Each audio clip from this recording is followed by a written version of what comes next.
make four broad points. Let me first, in the first two, just tease what I saw as an observer, what I saw from the presentations and the points made so far by people who are deeply engaged in their communities and with greater experience in this space. I think the first thing which came out quite clearly is that think tanks that have a diversity of subjects and domains that they're engaged in have a better chance of coping with crises like this pandemic or something else. So if you're doing 3 or 4 things, it's likely that all 4 will not be knocked out at the same time. So for those of us who are planning, for the future, I think it makes sense to think of diversity. And as an engineer, we always talk about orthogonal, right, where things are 90 degrees to each other. So the chances of both being down at the same time tend to be lower. And that's our experience as well. For example, what we did at Takshashila last year was we took upon the entire COVID portfolio over and above everything else we were doing. And we were able to deliver useful input into the public space. Now, this also brings us to an interesting idea that you might want to do multiple things, but you need staff who are able to do multiple things, right? So you can't have a cross-domain, you can't do 5 domains and have 5 parallel sets of staff because that's not going to be affordable. So you will need, when we hire, I think we'll have to hire for people who have multiple skills and competencies. The second, I think, which came out very clearly is, I think, about the role of technology. And all of us are here thanks to technology. So as a means of business continuity, I think technology has been superb.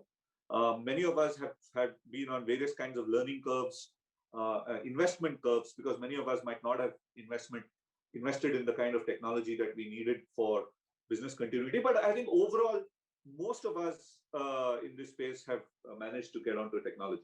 But here, I think there's a difference, and this is partly my observation in what we've been doing at Takshashila, is that technology is extremely useful for business continuity and let's say operational and analytical things that you sit in one place in front of a computer and probably email your colleagues once a day and share information and so on. Operational things, analytical things. I think technology has been really useful, and we've found that our operational effectiveness, efficiency has improved quite a lot because you don't have to commute, you don't have to travel, so all of that gets reduced. But I think the downside has been in terms of convening, because a lot of the work that think tanks do is not quantifiable because it's about when a bunch of people sit together around a cafeteria table or go for a trip or have an event, and then there's a conversation which happens at the sidelines next to the water cooler and coffee and chai and so on. So that kind of intangible gain has been lost because of the technology thing, because we are not doing convening. Creative solutioning, again, I think has suffered because you can't get people together, go onto a whiteboard and scribble and talk in the same kind of familiarity and ease that we are used to. I mean, a purely digital person probably can do this, but all of us are not purely digital. We are coming into the digital space from a non-digital space. So for us to get onto a fully digital brainstorming session is not easy, right? So there's been a problem. And I think from my own observation, and like what some of you said, is that if your work requires to be on the ground, service delivery, justice, listening to people, fighting for rights, and so on, I think it's extremely hard to do that without a severe moral dilemma. In fact, one of the questions which we've been giving our students, our public policy students, is the idea of protests during a pandemic. It's a moral dilemma because a public protest during a pandemic means that you are risking contagion, but not protesting is also risky because the cause of justice, the pandemic becomes one more tool in the suppression of the cause of justice. So And this is a dilemma which I think organizations face. And finally, the last set of points is what Jay mentioned about technology and science. If I were to bunch all of this together, there's a set of issues which all of you mentioned, which is also what we are facing, is about politics, science, technology, data, right? All of this, if you put together in one box, I think, look, people in this webinar are from different countries with different ideological orientations, different types of government, different political persuasions of government. In India itself, we have 30 state governments and one union government. Many of them are of different flavors. But if you see, by and large, across this political spectrum, across the different types of regimes that which govern our countries, there seems to be a politics as usual, in the sense that the political leadership is preoccupied with its own political agenda and not necessarily focusing resources on an existential crisis which society faces, right? So this could be in terms of, are we putting all our political heads together, taking a national approach towards solving a particular problem? What about budgets? The clearest indicator of your priorities is how much money are you spending and where? And are we bringing together that kind of money as government into solving these things? And I think that's been a big question mark. And I think we've got to reflect on this. Why is it that this is the case across governments? Similarly, across societies, because all the societies that we are part of, and here I think it's not just South Asian or subcontinental societies, but also Western societies, seem to be oblivious to the fact that science is the way out of this mess. It's science and reason are the way out of this mess. We tend to believe all kinds of weird, unsubstantiated, points of belief. We have social media which accentuates that. We have political systems which accentuate that. But I think at the broadest level, the fact that human society does not turn to science and take a firm conviction in science when faced with a conflict like issue like this in the 21st century, it's mind-boggling. And I think we've got to put a lot more thought into it, because it's not about just coming up with policy briefs like we do, which take recourse or data science, etc.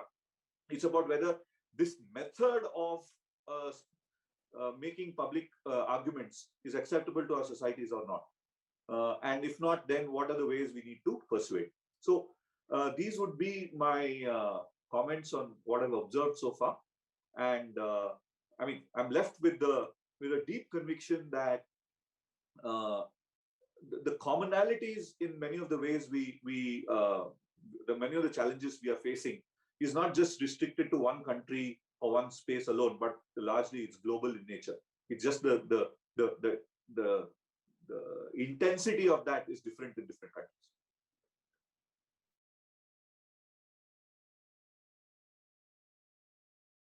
I think before the two ideas, the first thing I want to talk about is the positive dimension of this. I think the positive, which is already coming out and which will affect us in the next 10 years, in a 10-year time frame, is the massive amount of money which will enter health, public health, even business and production, productivity, technology, and so on, right? Because I would compare it to the situation after 9/11, where there was a massive amount of investment in security technology. Now, the analogy is only good so far, but the point here is that when so much of money enters the game, I think you will find a lot of interesting opportunities to find new and higher equilibrium than you would have in the past. Now, the question is, how do you align your sails to the new winds? And that, I think, is something which is in front of all of us. Okay, two big thoughts. I think the first is we cannot rely on the state to provide us with data. Now, the good news is there are multiple ways to obtain data by proxy if the state doesn't provide. All the way from looking at satellite imagery, which is freely available, to figure out how people are moving, to even get information from cellular telephony providers, macro aggregated information from taxi aggregators, from food aggregators, from Google. So many of these firms will be able to provide data for a social cause, and the ability to A, persuade them, and B, secure the data for public good is something which we should try, because we know government data, how good and how timely it is and how useful it can be, right? So in the absence of that, I think we've got options now. The second point is we have to invest in persuasion. In fact, I would think that this is the biggest point it has struck me in the last 1.5 years, is how do you persuade people around you? Now, it's very easy to persuade people when you're fighting for their rights and say, okay, we'll fight for justice, I'm on your side, and so on.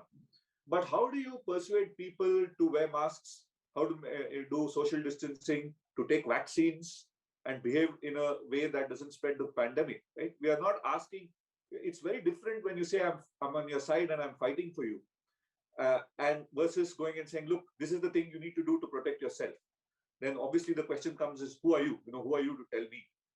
And if we crack this, I think political persuasion becomes easier as well, because ultimately political leadership in whichever form it exists in our region is sensitive to public opinion, and swinging public opinion through interesting, innovative means is probably the most important thing we need to do, with or without COVID, because we are in the information age.